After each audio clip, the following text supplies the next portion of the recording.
24 July football rugby ও 26 জুলাই প্যারিসের scene নদীর তীরে প্যারিস অলিম্পিকের জমকালো উদ্বোধনের পর বাংলাদেশ সময় 27 জুলাই ভোরে শুরু হয়েছে মেইন ইভেন্টের লড়াই, যেখানে প্রথম দিনেই এবারের আসরের প্রথম পদকের দেখা পেয়েছে কাজাখস্তান। শুটিংয়ে 10 মিটার এয়ার রাইফেল মিক্সড ইভেন্টে ব্রোঞ্জ পদক জিতেছে দেশটি। একই ইভেন্টে এবারের আসরের প্রথম স্বর্ণের দেখা পায় চীন। প্যারিসের শ্যাটেরু শুটিং কমপ্লেক্সে প্রথম পদক জয়ের লড়াইয়ে কাজাখস্তানের প্রতিপক্ষ ছিল জার্মানি। 10 মিটার এয়ার রাইফেল মিশ্র দলগতের লড়াইয়ে কাজাখস্তানের প্রতিনিধিত্ব করেছেন আলেকজান্ডার লি ও ইসলাম সাতপায়েভ। কাজাখস্তানের এই জুটি 17-5 স্কোরে হারান জার্মানির অ্যানা ইয়ানসেন ও মাসিমিলিয়ান উব্রিক জুটিকে। তবে সবার চোখ ছিল ফাইনালকে ঘিরে।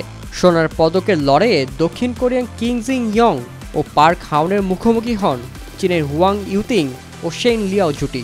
চীনের এই জুটি 16-12 ব্যবধানে জিতে স্বর্ণ নিশ্চিত করে। এর মাধ্যমে টানা 2 আসর শুটিংয়ে 10 মিটার এয়ার রাইফেল মিক্সড ইভেন্টের স্বর্ণপদক জিতল চীন। 2020 টোকিও অলিম্পিকে চীনের হাওরানিয়াং ও কিয়ানিয়াং এই ইভেন্টের স্বর্ণপদক জিতেছিল। 2023 থেকে অপরাজিত থাকা 19 বছর বয়সী শেং লিয়াও ও 17 বছর বয়সী হুয়াং ইউতিং জুটিটি প্যারিস অলিম্পিকে হট ফেভারিট হিসেবে এসেছিল।